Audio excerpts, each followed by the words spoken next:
نبی کریم صلی اللہ علیہ وسلم نے فرمایا، مدینے پر دجال کا رعب بھی نہیں پڑے گا۔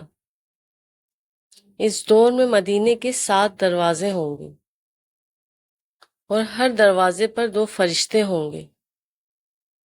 صحیح بخاری حدیث نمبر 1879۔ رسول اللہ صلی اللہ علیہ وسلم نے فرمایا، مدینے کے راستوں پر فرشتے ہیں، نہ اس میں طاعون آ سکتا ہے نہ دجال۔ صحیح بخاری حدیث نمبر 1880۔ رسول کریم صلی اللہ علیہ وسلم نے فرمایا، کوئی ایسا شہر نہیں ملے گا جسے دجال پامال نہ کرے گا سوائے مکے اور مدینہ کے۔ ان کے ہر راستے پر صف بستہ فرشتے کھڑے ہوں گے جو ان کی حفاظت کریں گے۔ پھر مدینے کی زمین 3 مرتبہ کانپے گی، جس سے ایک ایک کافر اور منافق کو اللہ تعالیٰ اس میں سے باہر کر دے گا۔ صحیح بخاری حدیث نمبر 1881۔ ہم سے رسول اللہ صلی اللہ علیہ وسلم نے دجال کے متعلق ایک لمبی حدیث بیان کی۔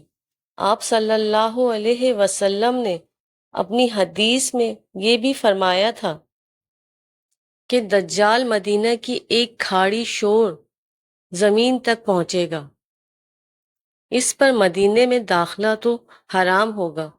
مدینے سے اس دن ایک شخص اس کی طرف نکل کر بڑھے گا، یہ لوگوں میں ایک بہترین نیک مرد ہوگا، یا فرمایا کہ بزرگ ترین لوگوں میں سے ہوگا۔ وہ شخص کہے گا کہ میں گواہی دیتا ہوں کہ تو وہی دجال ہے جس کے متعلق ہمیں رسول اللہ صلی اللہ علیہ وسلم نے اطلاع دی تھی۔